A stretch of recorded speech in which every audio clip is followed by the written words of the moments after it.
औज़ुबिल्लाहिमिनश्शैतानिर्रजीम बिस्मिल्लाहिर्रहमानिर्रहीम। नबी पाक के दौर के बाद तारीख़ इस्लाम में मुसलमानों की हिस्ट्री में तीन तरह की हुकूमतें, खिलाफत, उसके बाद इमारत और फिर बादशाहत मलूकियत।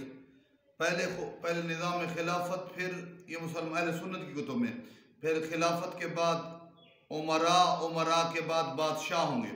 और जब ये सारे मामलात हुकूमत के चल जाएंगे, खिलाफत, अमारत, मलूकियत और उसके बाद हुकूमत, उसके बाद इमाम ज़माना इस तवील हुकूमत के बाद आएंगे, इमाम ज़माना अदल इंसाफ से भर देंगे। उससे पहले दो चीज़ें नकल करना चाहते हैं। बाज़ मकामात पे हुकूमतों में औरतों का नफूज हो जाएगा, मर्द पीछे हट जाएंगे, तो उस लिहाज से नक्श पैदा होगा। बाज़ मकामात में यह है कि बच्चे, छोटे छोटे बच्चे हुकूमत करेंगे।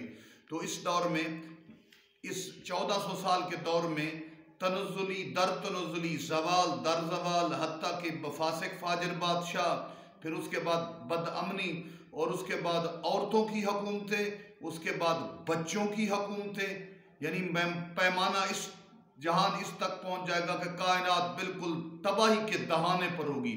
इस जहन्नुम की मिसल कायनात अचानक जन्नत के नज़ारे और सुकून लेगी जब महदी आका के कदम हर सरजमीन अरब पे आएंगे। सरकार मेरे मौला की हुकूमत से तौहीद का, रिसालत का, विलायत का अकीदा बुलंद होगा और तमाम अच्छाइयाँ मेराज पे पहुँचेंगी। उस वक़्त जब अस्करी का लाल अपने कदमों से सरजमीन अरब को महदी जीनत बख्शेंगे। अल्लाहुम्मा अज्जल वलियकल फरज, अल्लाहुम्मा सल्लि अला मुहम्मद व आलि मुहम्मद वज्जल फरजहुम व साहिल मखरजहुम।